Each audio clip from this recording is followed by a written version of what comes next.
Who are you? The proud Lord said that I must bow. So before we get started, I just want to say I appreciate all you guys for watching. I hope y'all having a good time watching because I'm having a blast making these. So with that said, episode 3 of Cinemac, Tywin Lannister's the greatest dad ever. I feel like he gets a bad rap, but realistically, if you really break it down with me, he's the best father in the whole show, in the whole world of the story. Let me line it down. Every other father in this show has his own opinions on how he wants his house to be ran and yada, yada, yada. But some of them let things get a little too far, like Randall Tarley let Sam get all big and lazy and soft and squishy. So in a way, that was his fault. And Ned, who's honorable, in a sense, let his kids do whatever. You could add some other fathers in there like Mace Tyrell and whatnot, but none of them really compares to Tywin. He says the house that puts family first will always beat the house that puts the whims and wishes of its sons and daughters first. And I feel like that's spot on. When Tywin was a kid, he dealt with his father, Lord Titus, and his father was nice and pleasant. Everybody liked him,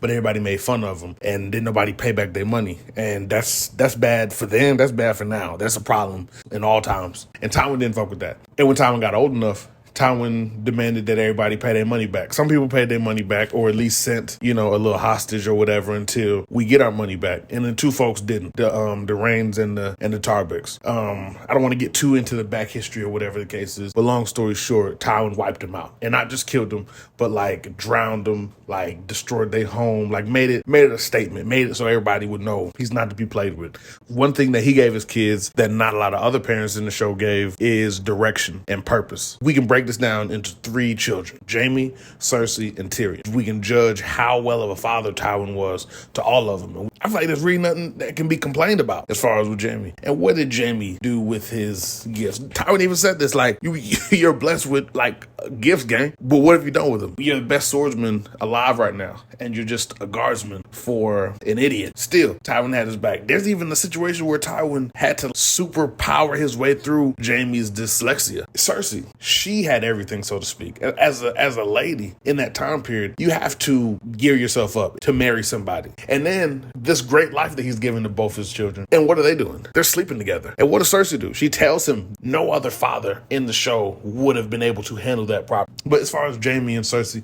I feel like they got everything they needed. The only issues that popped up was the issues that they made. The issues that they made of sleeping together. They created all the issue. They created all the problem. And then we get to Tyrion. I'd say he was especially great to Tyrion. Unpopular, but he was especially great to Tyrion. And I'm gonna break it down to you. When the show first starts, Tyrion's talking to Jon, and Jon's looking at him like, you're a weird fella. And Tyrion breaks it down to him like, you know what I'm saying? Like, what do you see when you look at me? You see a dwarf. If I wasn't Tywin's child, if I wasn't a Lannister, they would have left me out to die. So that's a point in Tywin's rank right there. Tywin didn't leave you out to die. Some poor family would have left you out to die. Some other family. I feel like so many other families with big names and banners would have thrown Tyrion out. Tywin did not. That's a point compared to everybody else.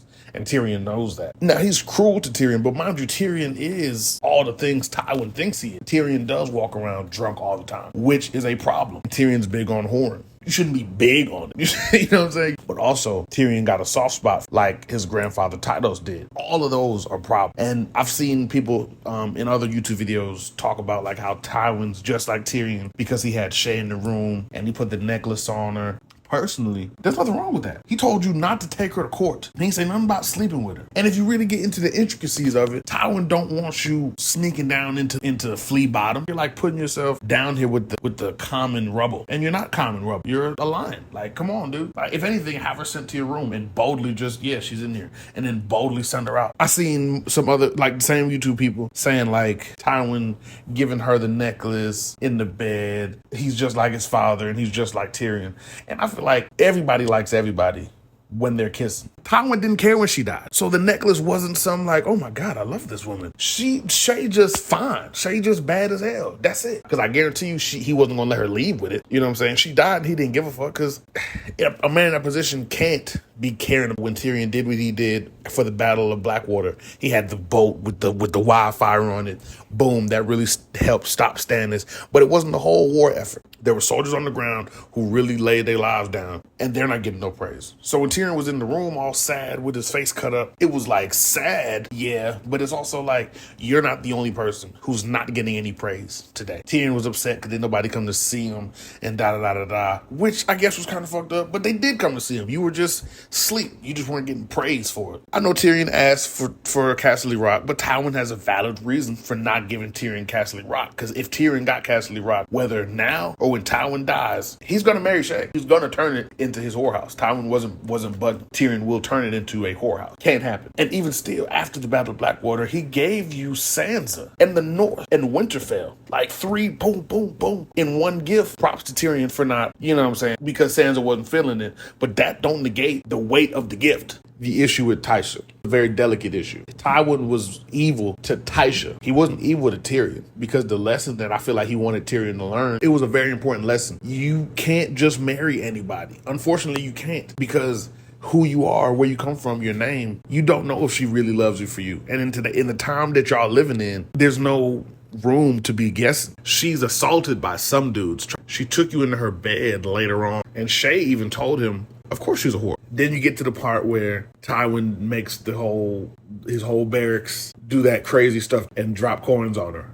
The lesson was harsh and it was cold-blooded. But the reason I don't feel as much sympathy for Tyrion, if you see that happen to the woman you love, you're not even going to get a little chub from me. Even if the armies push me in there and push me up against her, like, there's no room in me for me to be getting horny. But Tyrion said, my body betrayed me, blah, blah, blah, blah, blah. It's like, no, gang, you were horny. If you really loved her and it was real love, you should be sad or something. You didn't really love her like that. You just thought she was fine. Then you have duty to the Lannisters first and foremost. You need a wife that's dutiful. You could have married a chess piece. But all I'm saying is, overall, Tywin was fantastic.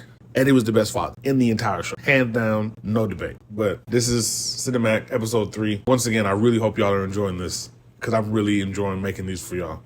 But I'll see y'all next time, and y'all be safe.